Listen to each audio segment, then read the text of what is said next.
সৰ্থেবাৰী আৰক্ষী চালত বৃহৎ পৰিমাণৰ গাঞ্জাসহ এজন।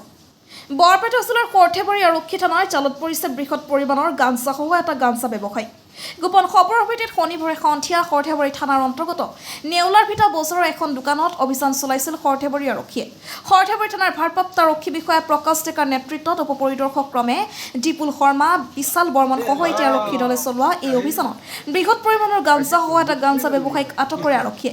ধৃত লোকজন নেউলাৰ ভিটাৰ ৬৭ বছৰীয়া হৰিপদ মণ্ডল বুলি জানিব পৰা গৈছে। ধৃত হৰিপদ মণ্ডলৰ দোকানত অভিযান চলাই প্ৰায় ৪ কিলোগ্ৰাম গাঞ্জা জব্দ কৰে আৰক্ষীয়ে।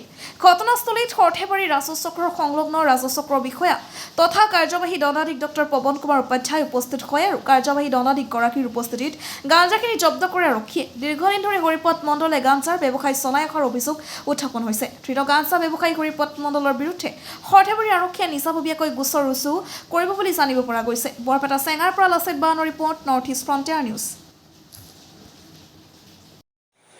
ধাৰাবাহিকভাৱে সৰ্থেবাৰী আৰক্ষী থানাৰ যিটো সফলতা, সেই সফলতাৰ লক্ষ্য কৰি মই সৰ্থেবাৰী থানাৰ সমূহ আৰক্ষীকে ধন্যবাদ জ্ঞাপন কৰিছোঁ।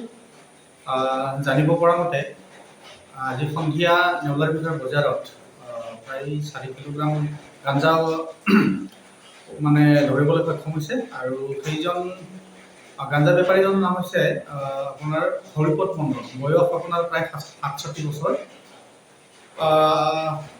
সমাজত যিমানখিনি এই গাঞ্জাকে ধৰি মদৰ প্ৰচলন বা ড্ৰাগছৰ প্ৰচলন, মই আগতেও আহ্বান জনাই আহিছোঁ যে এই ক্ষেত্ৰত আমাৰ সমাজখন অধিক সজাগ আৰু সচেতন হোৱা দৰকাৰ। গতিকে এই সৰ্থেবাৰী থানা এলেকাৰ সমূহ জনসাধাৰণৰ মই বিনম্ৰ অনুৰোধ জনাইছোঁ যাতে গাঞ্জা, মদ, ড্ৰাগছ এইবিলাকৰ বিৰুদ্ধে তেওঁলোক ওলাই আহে আৰু পুলিচ প্ৰশাসনক সহায় কৰে।